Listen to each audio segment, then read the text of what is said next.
Now, the countdown is on after New South Wales unveiled its plan for life out of lockdown. There are new freedoms at 70% and 80% double dose, and final round on December 1. Premier Gladys Berejiklian joins us live and first this morning. Good morning to you, Premier. Now, unvaccinated residents will have the same freedoms as everyone else from December the 1st. Doesn't that remove the incentive to get vaccinated, especially before Christmas? They only have to wait 6 weeks.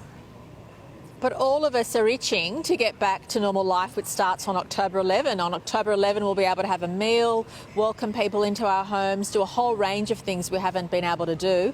And if you're unvaccinated, you'll have to wait another 2 months before that can happen. It's really important for us to be honest and open and transparent about our plans. And I have every confidence that we're going to get to that 90% target. We're already at 86.5%.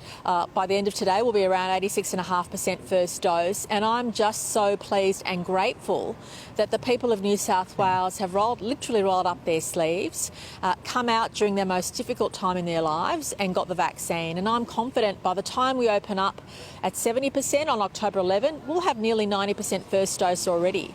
And really, there's no reason for us not to provide that certainty for business as well, because on the 1st of December, businesses will be going from 4 square metres to 2 square metres. And we're about providing openness, transparency and certainty. And if we've made decisions, why not communicate them to the public as soon as we've made them? But why open it up for unvaccinated people even from the 1st of December? So if your child has a sporting coach who's unvaccinated, they can't coach a kid up until December 1, but from then on they'll be able to.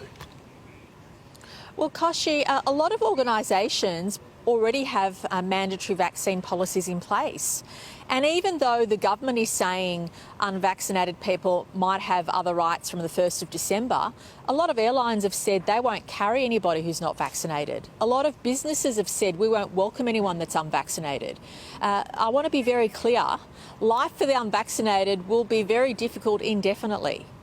And what I'm really pleased about is the way in which the vast majority of our population, people asked me yesterday, aren't you worried about people having conflicts at businesses or otherwise when the unvaccinated try to get in? But 9 out of 10 of us are already vaccinated in New South Wales. 9 out of 10 adults are already vaccinated or close to. That is huge. The vast majority of our citizens have already spoken, have already made their views known, and it would be not transparent if we didn't give everybody a date by which literally we will live with COVID moving forward. You have said people who've got vaccinated have done all the work here. So right before Christmas, you're going to open it up to unvaccinated people before lots of kids are vaccinated.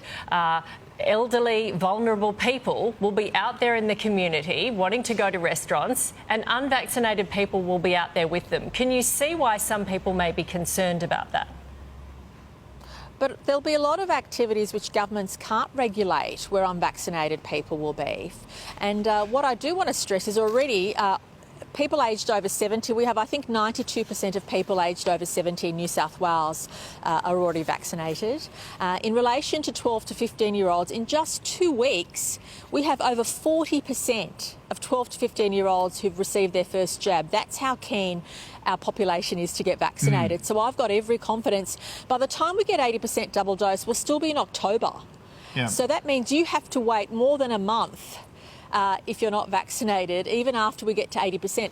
The Doherty report actually said that at 80% you can start opening up and including unvaccinated people in those regulated environments. We've said no, you've got to wait at least another 4 or 5 weeks on top of that conservative approach. Fair enough. Right? So we're actually being very conservative to make sure we get the doses up as much as we can by the time we eventually open up to everybody. Okay, retail, hospitality, beauty industry will all reopen to vaccinated people under this plan.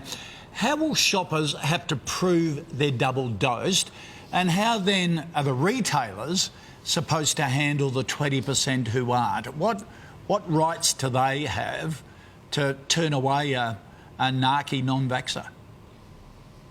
Well, as I said, the unvaccinated population in a very small minority in New South Wales, the vast majority of adults have already spoken and the vast majority, 9 out of 10, are already vaccinated. But in terms of businesses, we've said it won't be too different to pre-Delta.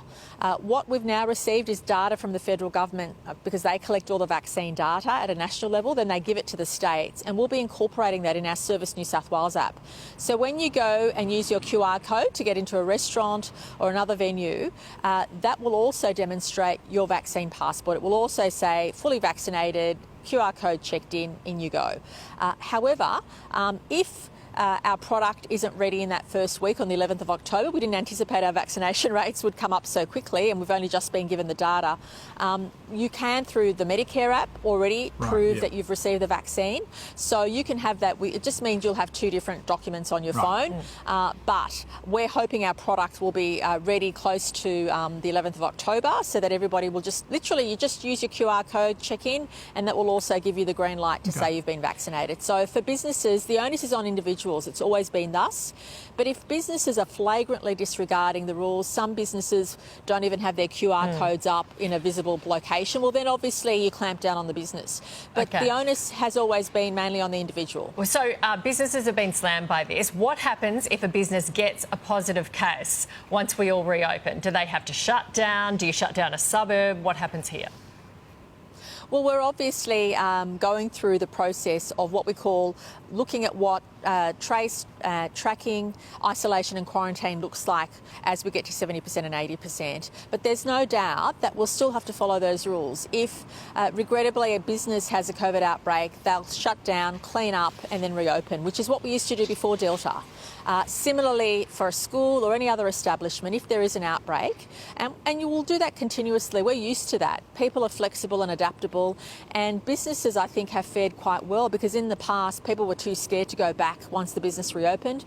But in recent experience, people appreciate if there's a case and the place has been deep cleaned, it's safe to re-enter. And I think all of us are now used to that reality. Okay.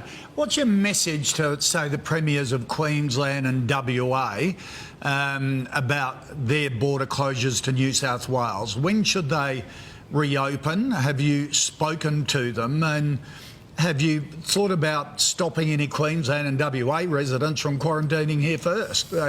You're carrying them.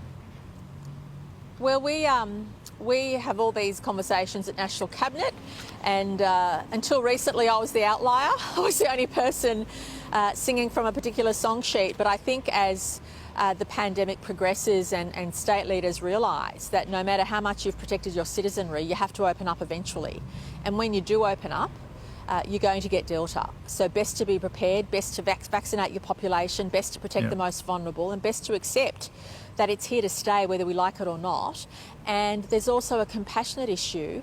The families have been separated for too long. It breaks my heart when I get messages from citizens who haven't seen grandkids who've been born during the pandemic and have not been to see their grandparents, or family reunions or major milestones in people's lives. Enough's enough. I think we're now mature enough to know what we need to do to live with COVID, and I just hope that everybody sticks to the national plan. It's a good plan. And we've been extra conservative because we know we will probably hit all those vaccination targets before any other state, and that's why we've built in an extra level of protection for our citizens. And I hope people look at New South Wales. No state government, no government on the planet has been perfect during the pandemic because there's no rule book. There's been twists and turns as we've managed through this. But I'm hoping by Christmas people will look back and think, you know what, it was a rough ride, but we got through it in New South Wales and now we're getting back to COVID normal. Okay. Premier, appreciate your time. Thanks for joining us.